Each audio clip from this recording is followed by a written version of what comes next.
Well, guys, typically I kick off the sportscast in a jolly mood as I get ready to recap an exciting day in sports. But as many of you witnessed tonight, this is not a normal sports day. Now, what transpired during Monday Night Football a couple hours ago is something that we've never seen, actually unprecedented in the NFL. And honestly, I'm struggling with the right words to describe the event that happened. But what we do know is that there's a 24-year-old man currently fighting for his life after collapsing during the game tonight. And while I will not show you guys the play in which that happened, I will show you what the scene looked like moments after he collapsed. So just to catch you up to speed, in the first quarter of the game, Bills safety Damar Hamlin, he made a tackle on Tee Higgins. He appeared to be okay, but shortly after he collapsed on the field. And as you can see, immediately teams from both sides, the Bengals and the Bills, were on the field. They were praying.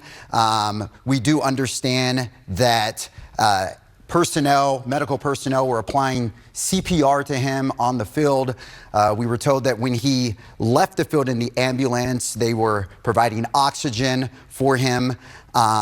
Players, the game was suspended, I would say, probably for about an hour and a half after that, with both teams trying to figure out what the next course of action would be.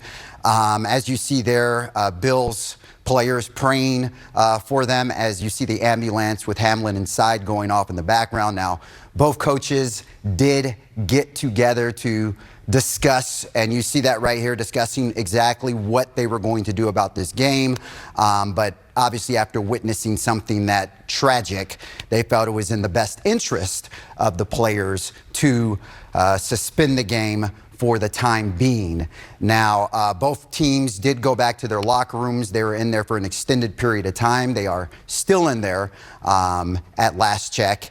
And what we do know is that Hamlin was transported to a nearby hospital.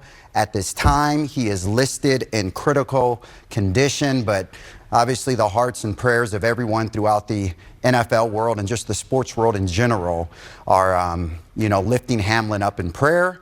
And as far as when this game will be postponed to, that is probably on the least of everybody's minds right now. And also something I want to point out is to remember that Hamlin is not just a football player. He's a brother.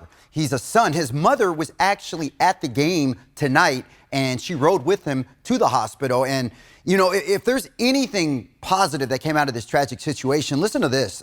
Shortly after his collapse, ABC 7 in Buffalo, they reported that Hamlin's 2023 GoFundMe campaign for his toy drive, which is a charity that he does there in Buffalo, it started receiving a massive influx of donors, and it raised over $1 million of donations in a matter of hours. And keep in mind, the goal was just to get to 2,500. It has now received $1 million. So obviously, everybody's hearts and prayers are with Hamlin. Hopefully, we'll know more by tonight at 11 o'clock, and I will have much more on that. In the meantime, stick around. We're right back after this.